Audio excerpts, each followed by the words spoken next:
monde, c'est Chloé, j'espère que vous allez bien. Moi ça va super, quoique un petit peu fatiguée, sans vouloir mentir. J'ai un sommeil un petit peu perturbé, je pense que ça se voit, j'ai des petits yeux. Je me suis maquillée un petit peu, mais bon, je pense pas avoir rattrapé les dégâts. Mais je suis très contente de vous retrouver pour une nouvelle vidéo.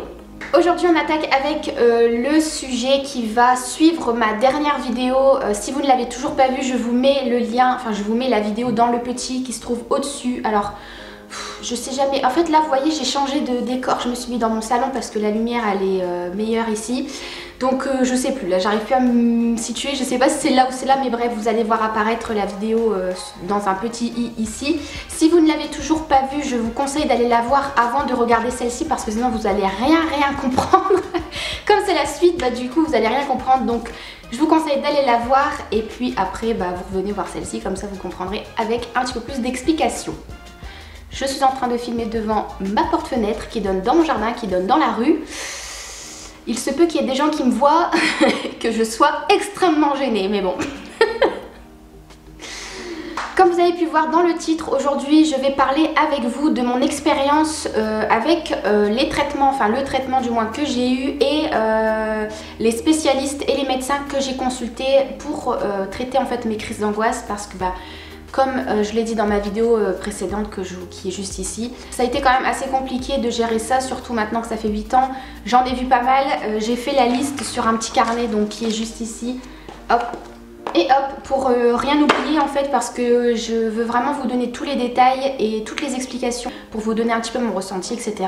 Avant que la vidéo commence, je voudrais juste refaire le petit point que j'ai fait dans ma précédente vidéo. Cette vidéo n'est pas à but de me plaindre encore une fois, juste c'est une vidéo à but informatif et où je peux justement exprimer mon expérience. Si ça peut aider certains d'entre vous, j'en suis plus que ravie et je pense que c'est aussi un moyen de s'exprimer et de libérer la parole sur ce sujet. Donc c'est pour ça que je fais cette vidéo encore une fois. Si le sujet de la vidéo t'intéresse ou que la vidéo t'a plu, je te laisse mettre ton meilleur pouce bleu. Et si ce n'est toujours pas fait, je t'invite à t'abonner à ma chaîne en cliquant sur le petit bouton s'abonner, le petit carré rouge qui est juste en dessous et activer la cloche des notifications, comme ça tu seras prévenu à chacune de mes sorties de vidéos. Pour les personnes qui se demandent, parce que peut-être que vous n'allez pas comprendre pourquoi j'ai un triangle ici, en fait c'est pas un triangle, c'est les reliques, enfin c'est le symbole des reliques de la mort de Harry Potter. Attendez, je vous montre de plus près peut-être parce que vous n'avez pas vu. Voilà. Parce que peut-être que ça peut en intriguer certains qui regardent ma vidéo et qui doivent se dire qu'est-ce qu'elle a là, je comprends pas. Non, c'est les reliques de la mort de Harry Potter. Bien maintenant que c'est ok, et ben c'est parti. Alors on commence tout de suite avec le début. Donc quand j'ai commencé à faire des crises d'angoisse, je ne prenais pas de traitement. Donc en quatrième je faisais des montées de stress, etc. Mais je ne prenais pas de traitement particulier parce que je pensais encore une fois que ça allait passer. Donc du coup je ne prenais rien. Mais quand je suis arrivée en troisième, c'est là que j'ai commencé à faire des grosses crises d'angoisse. Et donc je quittais les cours régulièrement, je m'absentais, je sortais et tout. Donc j'allais très souvent aussi voir l'infirmerie, l'infirmière plutôt. Et comme ce n'est et comme je pense que vous devez vous en douter, ce n'est pas du tout une critique, hein, loin de là, mais vraiment les infirmières d'école ou de collège, je sais pas pourquoi, tu vas les voir, t'es en PLS, elles te donnent un sucre. Non mais je vous jure, cette vidéo je vais tout prendre au second degré, faut pas le prendre mal, hein, mais c'est parce que moi quand je veux parler d'un sujet qui me tient à cœur, j'ai tendance à prendre à la rigolade, donc faut vraiment pas le prendre mal, hein, ou quoi que ce soit. Mais donc en gros l'infirmière me donnait généralement un sucre ou elle me donnait un Doliprane. Mais c'était pas suffisant, donc au bout d'un moment ça m'a saoulée en fait, je quittais les cours, j'allais à l'infirmerie pour rien. Enfin valait mieux plutôt que je quitte les cours, mais du coup quand j'allais voir cette personne, elle comprenait pas trop. C'est vrai qu'à l'époque au collège j'étais la seule à avoir ces symptômes là, à faire ce genre de crise là, donc c'est vrai qu'elle comprenait pas vraiment. Donc ça a mis du temps à se mettre en place et suite à ça après elle a commencé à me donner des euphytoses. Si vous connaissez pas les euphytoses, c'est des petits médicaments à base de plantes qui sont censés t'aider à mieux te détendre. C'est vraiment quelque chose de hyper naturel et pour te relaxer, penser à autre chose et te détendre tes muscles, etc. Si vous entendez du bruit, je suis désolée, mais en fait j'ai mes chats qui sont à côté et qui sont en train de se battre sûrement, ou qui sont en train de faire la java dans ma chambre. Donc je suis désolée pour le bruit. Donc elle me donnait donc des œufs-phytose, donc elle me donnait ça tout le temps en fait à chaque fois. Le souci c'est que ça ne marchait absolument pas sur moi, je ne voyais aucun effet, c'était vraiment, moi je prenais comme si c'était un Smarties en fait, parce que c'est en plus à la tête d'un Smarties. Donc je prenais ça vraiment comme un bonbon. Après c'est sûr que les œufs-phytose c'est vraiment fait pour... Ah vous voyez mon petit chat, viens Roméo, viens, présente la caméra. Je fais juste une aparté mais... Oula là, mets-toi droit. Hop. Ça c'est mon nouveau bébé, c'est Roméo. C'est Roméo qui a 6 mois et qui fait le bordel. Bref, revenons-en au sujet. Donc les œufs-phytose, effectivement, ça ne marchait pas sur moi parce que les œufs-phytose sont faits pour les gens qui sont légèrement stressés ou qui ont une petite anxiété. Et donc là, ça peut peut-être vous aider si c'est minime en fait. Mais moi qui fais des grosses crises d'angoisse, ça n'a rien fait du tout. Donc j'ai fait ça pendant, j'ai pris ça toute mon année de 3e. En fait elle pouvait rien me donner de plus, effectivement, vu que c'est l'infirmière, c'est pas mon médecin généraliste. Donc du coup elle me donnait que ça, c'était vraiment le plus gros qu'elle pouvait me donner. Après sinon je repartais toujours chez moi et ça s'arrêtait là. Ensuite quand je suis arrivée au lycée, c'est là où mes crises elles ont décuplé, ça a été beaucoup plus fort. Et donc du coup je ne savais pas quoi faire pour me calmer et pour arrêter ce problème. Donc du coup j'ai été voir mon médecin et là elle a pris la décision de me donner un traitement qui est plus costaud. Donc ce médicament s'appelle l'Atarax. Donc c'est un médicament qui est vraiment destiné à ceux qui font de l'angoisse et techniquement c'est un médicament qui n'est pas dangereux et qui ne déclenche pas de dépendance. Mais je vous remets dans le contexte où moi ça faisait déjà 2 ans que je faisais des crises d'angoisse et j'en pouvais déjà plus, je comprenais plus rien à ma vie. Donc ce qui fait que j'étais vraiment dans un mood où j'étais complètement perdue. Moi je cherchais qu'une chose, c'était un truc qui pouvait m'aider surtout à dormir parce que la nuit je ne dormais pas. Le problème c'est que comme j'étais dans un état d'esprit où je cherchais vraiment la solution et où j'étais complètement démunie, ce médicament m'a créé des effets secondaires. Donc ça m'a créé malgré moi une petite dépendance. Alors j'aurais jamais cru qu'un jour j'allais être dépendante à un médicament, mais c'est malheureusement ce qui s'est passé. C'était ce seul médicament qui me faisait dormir. En fait ça m'achevait à chaque fois, je le prenais au soir. C'était pas un somnifère hein, mais c'était quelque chose qui détendait tellement mon système que du coup ça me faisait dormir très rapidement en fait. Comme je voyais que je m'endormais mieux, que je passais des meilleures nuits et qu'après ça me donnait plus de force pour faire la journée d'après, après je ne pouvais plus m'en passer parce que quand on m'a dit bon c'est bon, on va diminuer les cachets, ça sera plus un tous les jours mais ça sera un tous les 2 ou 3 jours etc. C'était non en fait parce que du coup dès que je ne le prenais plus, pour moi c'était l'enfer, après je ne redormais plus donc c'était compliqué. Ce qui fait que j'ai eu beaucoup de mal à m'en détacher.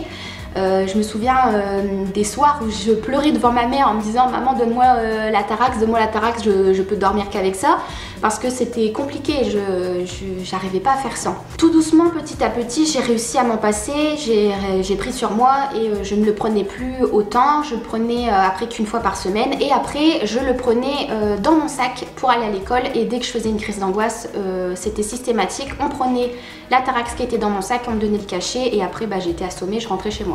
Ça a été la révolution ce médicament là, même si voilà, il y a des personnes qui ne sont pas pour, mais quand t'es au bout du rouleau, crois-moi que t'as pas le choix quoi. Donc ça a été vraiment un bon moyen de m'aider justement à traverser ça et ça a été révolutionnaire.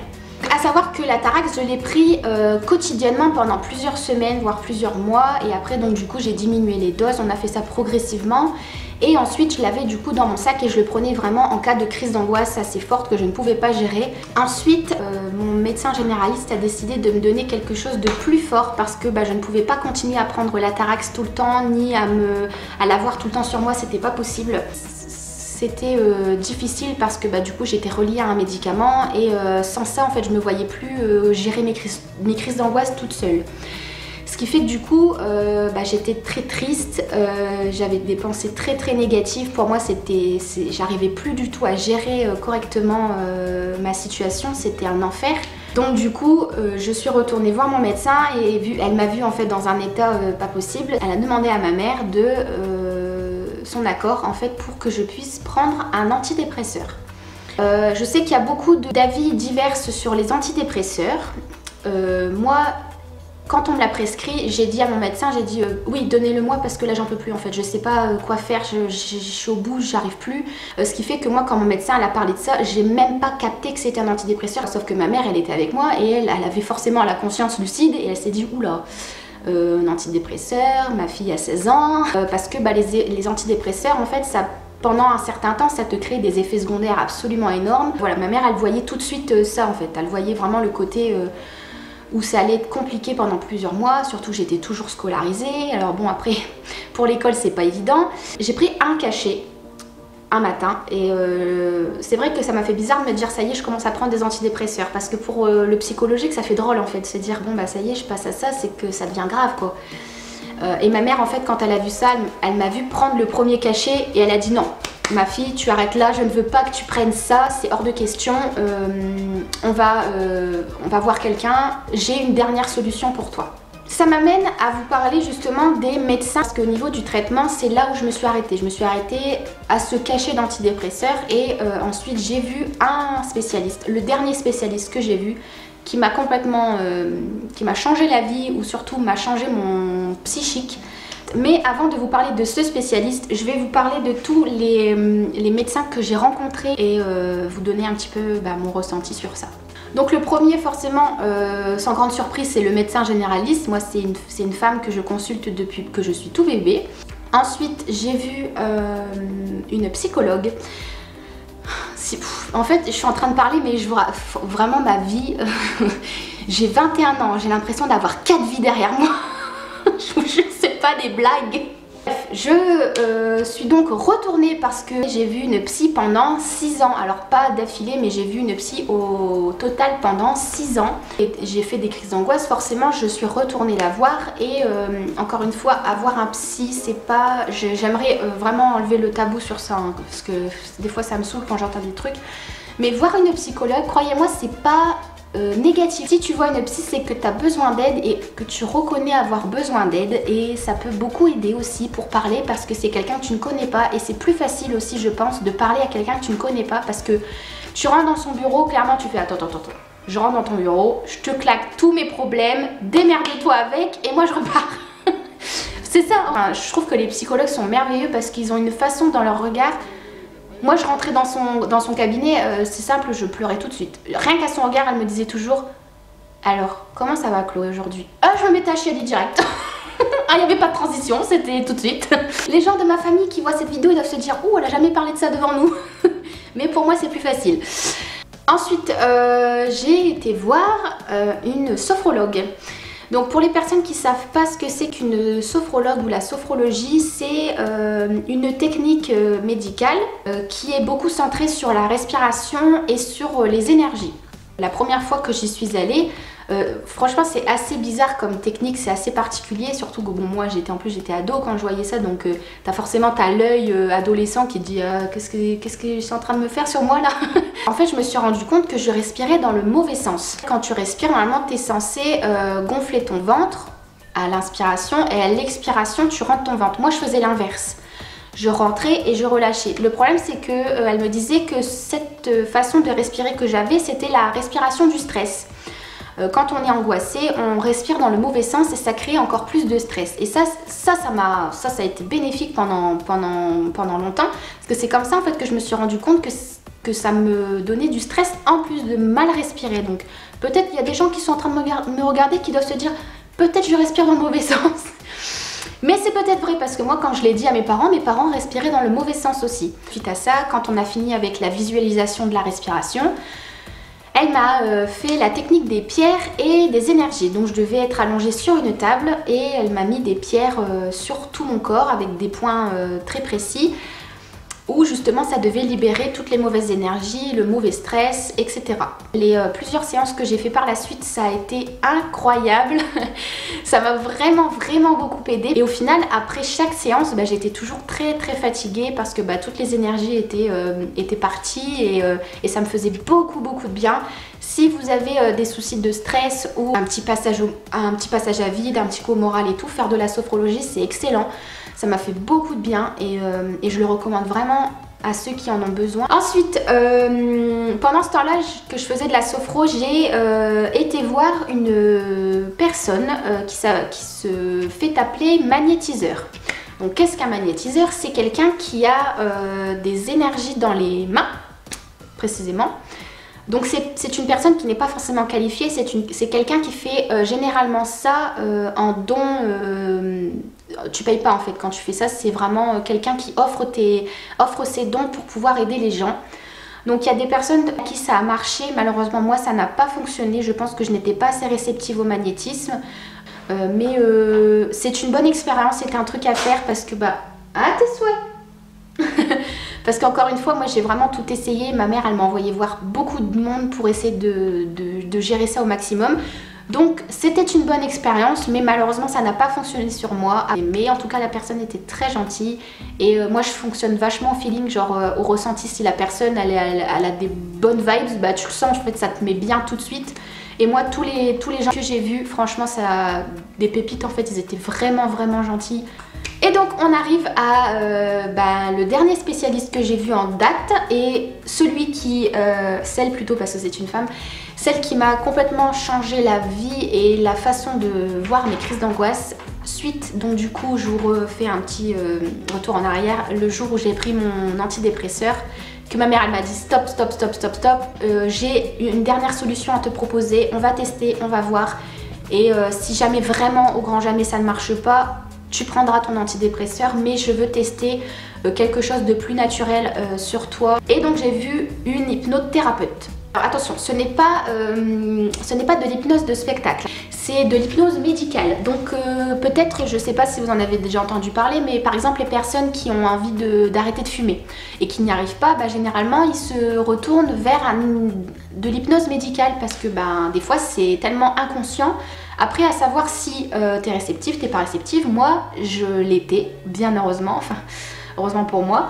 En gros, l'hypnose c'est assez particulier, mais comme je vous ai dit, moi j'étais tellement à bout que je cherchais la solution. Je prenais tout ce qu'il y avait sous la main, tout ce qu'on me proposait, je disais oui pour pouvoir me sortir de ça. Et cette personne, elle a été extraordinaire.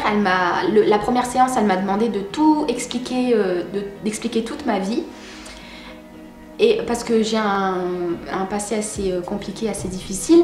Donc du coup, je lui ai tout expliqué et elle m'a dit « Oula !» Elle m'a dit « Ah, on va partir de loin !» Et c'est grâce à elle que j'ai pu les comprendre aussi parce que avant je ne les comprenais pas. Comme je vous ai dit, j'étais perdue, je savais pas ce qui m'arrivait. Et grâce à elle, j'ai pu comprendre d'où venait le problème, d'où venait la source de tout ça. Alors l'hypnose, c'est assez particulier comme sensation.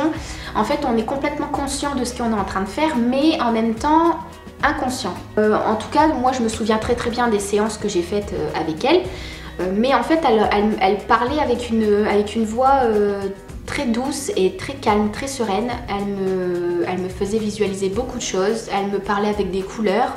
Elle me parlait avec des codes. Et ce qui fait que du coup, elle rentrait dans mon esprit. Je sais pas comment vous expliquer. J'ai fait ça pendant plusieurs mois. Jusqu'au jour où elle m'a dit « Je pense que ça y est, Chloé, tu n'as plus besoin de séances. Mais je tiens à te dire que des crises d'angoisse, tu en auras toute ta vie. » Donc elle m'avait déjà prévenue, elle m'a dit quelqu'un qui déclenche des attaques de panique, des crises d'angoisse, tout ça, c'est quelqu'un qui va en avoir toute sa vie parce qu'il y a un cheminement en fait, il y a le stress, le gros stress, l'angoisse et les crises d'angoisse. Et moi j'ai vraiment fait